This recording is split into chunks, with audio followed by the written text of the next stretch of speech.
बिस्मिल्लाहिर्रहमानिर्रहीम। अस्सलाम वालेकुम नाज़रीन। प्रोग्राम क्लिनिक ऑनलाइन के रमज़ान के खुसूसी प्रोग्राम के साथ आपका मेज़बान डॉक्टर शहज़ाद हाजिर खिदमत। एक नया प्रोग्राम, एक नए मौजू और नए मेहमानों के साथ। नाज़रीन, अगर हम बात करें अपने मुल्क की, जो हमारे मुल्क का एक तबक़ाती निज़ाम है, तबक़ाती निज़ाम जो है वो माशी हालात की बुनियाद पर बनाया दिया जाता है। एक तो वो क्लास है जो कि जिसको हम अपर क्लास कहते हैं, एफ्लुएंट क्लास कहते हैं, और अल्हम्दुलिल्लाह इस क्लास को माशी तौर पे कोई प्रॉब्लम नहीं है। एक वो क्लास है जो कि सफ़ेद पोश क्लास है, वो है मिडिल क्लास, और वो सिर्फ अपनी इज़्ज़त का भरम रखने के लिए जो जतन कर रहे हैं, वो मिडिल क्लास वाला बड़ी बखूबी इस बात से वाकिफ़ है कि बस किसी तरह से उसका वाइट कॉलर मेंटेन रहे। और एक वो तबका है जो कि पता नहीं शायद इंसान है अभी नहीं, वो इंसान समझता भी अपने आप को, पता ही नहीं उसको वो इंसान है, वो है लोअर क्लास। अब हम बात करें इन तमाम क्लासेस की जो आज मैंने बात की है, अल्लाह की रहमतें तो सबके लिए हैं, लेकिन इन रहमतों को बांटने का काम भी इंसानों को दिया गया है।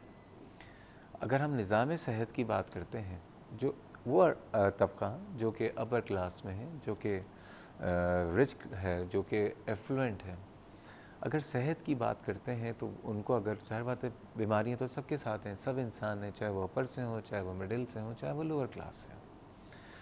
वो उसका सिलसिला ये है कि वो पैसा देने के बावजूद भी अक्सर यहाँ पे उसको सेहत की वो सहूलियात नहीं मिल पाती हैं, तो वो फिर परेशान हो के या स्टेटस कॉन्शियस होने की वजह से फिर वो बाहर चले जाते हैं। लेकिन अगर आप सोचें कि हमारे मुल्क में अच्छे हॉस्पिटल्स मौजूद हों, अच्छा क्वालिटी केयर मौजूद हो हेल्थ का, तो वो तबका जो बाहर जा रहा है वो अपना इलाज यहीं करा लीजिएगा और उसका रेवेन्यू यहीं पे जमा हो जाएगा। दूसरा तबका वो है जो कि सबसे ज़्यादा है शायद, अब वो है मिडिल क्लास। मिडिल क्लास की जो है, मिडिल क्लास की क्या लिमिट्स हैं वो तो मैं नहीं जानता, लेकिन एक बात मुझे पता है कि जिस तरह से महंगाई बढ़ती जा रही है, मिडिल क्लास बहुत तेज़ी से बढ़ता जा रहा है, अपर क्लास भी मिडिल क्लास में आ गया और मिडिल क्लास से लोअर क्लास की तरफ लोग बहुत तेज़ी से जा रहे हैं। लेकिन ये तबका बड़ा तकलीफ़ में है, क्योंकि इसको दुनिया में अपनी इज़्ज़त, अपना भरम भी कायम रखना पड़ता है, इसके वसाइल भी ज़्यादा नहीं होते हैं, और अगर सेहत का कोई मसला आ जाए, कोई बीमारी आ जाए, कोई ऐसी सीरियस कोई प्रॉब्लम आ जाए, तो जब वो गवर्नमेंट हॉस्पिटल्स में जाता है, वहाँ पे जो प्रॉब्लम्स हैं, वहाँ की धक्केबाजियाँ, वहाँ के जो मसाइल हैं, और फिर सबसे बड़ी बात, उसको अपने ही ख़ानदान के लोग, अपने ही जो जानने वाले हैं वो ताने दे रहे होते हैं कि इलाज के लिए वहाँ चले गए, थोड़े से पैसे खर्च कर लेते, किसी बेहतर जगह चले जाते हैं। अब वो किसी बेहतर जगह जाता तो है, लेकिन वहाँ पे क्या होता है, वहाँ पे उसके बखिए उधेड़ दिए जाते हैं। उसका बिल अदा करने के लिए कभी कभी उसको अपना घर बेचना पड़ जाता है, कभी अपनी गाड़ियाँ बेचनी पड़ जाती हैं, और कभी तो ऐसा भी होता है कि उसको अपनी बेटी का जहेज़ तक बेचना पड़ जाता है कि बिल अदा कर दें हॉस्पिटल का। लेकिन क्या है, क्वालिटी केयर भी मिल जाए, और क्वालिटी केयर से ज़्यादा सफ़ेद पोशी का भरम भी कायम हो जाए। और जो तीसरा तबका है हमारा, जो लोअर क्लास है इकनॉमिकली, और शायद अमाल की बेसिस पे वो बहुत सुपीरियर होंगे, वो बहुत अपर होंगे, बहुत बरगज़ीदा होंगे, क्योंकि अल्लाह ताला नेक लोगों पे ही आजमाइशें लेता है। लोअर क्लास का मतलब उनके किसी लिहाज से वो लोअर, मैं इकनॉमिकल पॉइंट ऑफ व्यू से कह रहा हूँ, उन बेचारों को तो ज़िंदगी का नहीं पता, उनको तो पानी पीने का साफ़ पानी नहीं मिलता, उनके तो रहने के लिए उनके पास घर नहीं है, पाँव में चप्पल नहीं है, पहनने के लिए ढंग के कपड़े नहीं है, खाने के लिए ढंग की खुराक नहीं है, सेहत का उनको क्या पता। वो जाते हैं, धक्के भी खा रहे होते हैं, और चैरिटी भी उनके लिए कहीं ना कहीं मिल जाती है। ये है हमारा स्ट्रक्चर। अब चाहे कोई इस बात को माने या ना माने, मुझे तो यही लगता है। अब सवाल ही पैदा होता है कि पाकिस्तान को बने हुए अब अच्छे खासे दिन गुजर गए, 62 साल हो गए। 62 साल की उम्र कोई छोटी उम्र नहीं होती है। अगर कोई इंसान की उम्र 62 साल की हो तो वो जो है अपने मिडिल एज गुजार के ओल्ड एज की तरफ गामजन होता है। पाकिस्तान में के बाद जो बहुत सारे ममालिक जो हमारे से वजूद में आए, अगर आप उनको जाके देखें तो वहाँ उन लोगों ने कहाँ से कहाँ तरक्की कर ली है। लेकिन हमारा जो निज़ाम सेहत है, और सेहत एक ऐसा मसला है कि इंसान भूखा रह सकता है, इंसान जो है कम जो है कपड़ों में गुजारा कर सकता है, वो एक कपड़े बार बार धो के पहन सकता है, लेकिन अगर बीमार हो जाए तो उसको ज़िंदगी की डोर को कायम रखने के लिए अपना इलाज ज़रूर कराना पड़ता है।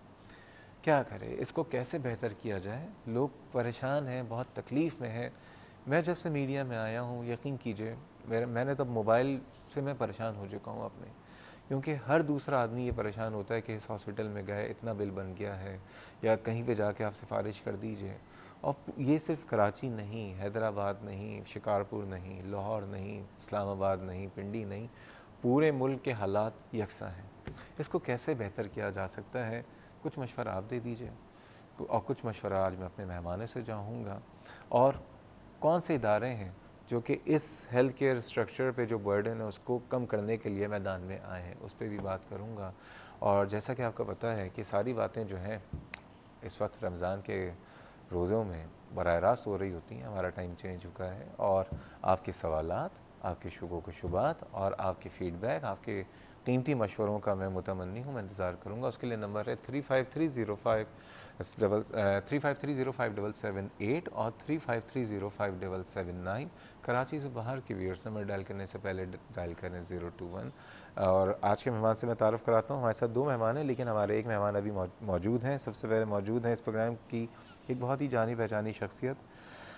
बहुत अरसे से मेरा इनसे एक वास्ता पड़ा हुआ है, क्योंकि जब मैं टीवी शोज़ मैंने शुरू किए तो ये शुरू से मेरे साथ मौजूद हैं। बहुत अच्छे इंसान हैं डॉक्टर मोहम्मद तुफ़ैल साहब। बेसिकली तो यूरोलॉजिस्ट हैं, जनरल सर्जन हैं। इसके अलावा इस वक्त MMI मेमन मेडिकल इंस्टीट्यूट के चीफ़ एग्जीक्यूटिव ऑफिसर भी हैं। अस्सलाम वालेकुम डॉक्टर साहब। अभी हमारे साथ थोड़ी देर बाद मौजूद होंगे एजाज साया साहब, जो कि मैनेजिंग ट्रस्टी हैं, लेकिन वो अभी रास्ते में हैं। डॉक्टर तुफ़ैल साहब, पहले तो बहुत शुक्रिया आज आप इस प्रोग्राम में आए। जो बातें करेंगे, हाँ, रोज़ा है ना, ईमान के साथ, इंसाफ के साथ करेंगे, ठीक है? क्योंकि रोज़े में वैसे भी झूठ नहीं बोला, और आप तो वैसे भी झूठ नहीं बोलते हैं। डॉक्टर साहब ये बताइए, एज ए डॉक्टर हमारा जो निज़ाम सेहत है, मैंने तो कमेंट कर दिया, आप क्या कहेंगे इसमें? देखिए, आपने जैसा कि फरमाया कि हमारा तो कोई निज़ाम है ही नहीं। पहली तो बात ना, हमारे जो मुल्क के सतह पे तो कोई ऐसी चीज़ हमें नज़र नहीं आती है कि कोई निज़ाम हो। एक पुराना जो सिस्टम चल रहा है वो भी बड़ा टूटा फूटा चल रहा है, और किसी भी निज़ाम को परखने का तरीका ये होता है कि उसके आउटकम देखें कि उसके नताइज क्या निकल रहे हैं। तो अगर आज हम जो हेल्थ केयर के या सेहत के जो इंडिकेटर्स हैं जिस पे दुनिया किसी भी मुल्क के निज़ाम को जांचती है, तो अगर हम वो देखें, जिसमें है एक एग्ज़ाम्पल मैं देता हूँ कि इन्फेंट मोर्टेलिटी है, उन बच्चों की शरह अमवात जो पैदा होते हैं, या मैटरनल मोर्टेलिटी है कि जो माँओं की अमवात होती है ज़चगी में। दूसरा हो गया लाइफ एक्सपेक्टेंसी हो गई।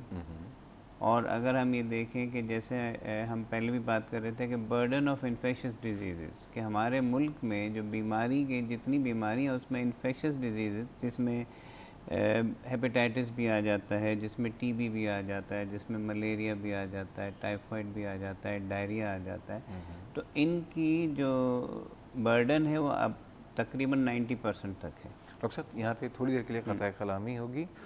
हम जा रहे हैं नाजरीन, अभी हम इंडिकेटर्स की बात डॉक्टर साहब से पूछेंगे कि हमारा जो हेल्थ केयर स्ट्रक्चर है इसकी ज़बू हाली में क्या इंडिकेटर्स हमें बता रहे होते हैं, इसको कैसे बेहतर किया जा सकता है, आप भी बताइएगा। हो सकता है कि आपके मशवरे कोई पॉलिसी मेकर सुन लें, और हम मिल के भी हम अपनी निज़ाम सेहत के लिए कैसे सोच सकते हैं, हम मिल के भी बहुत कुछ कर सकते हैं।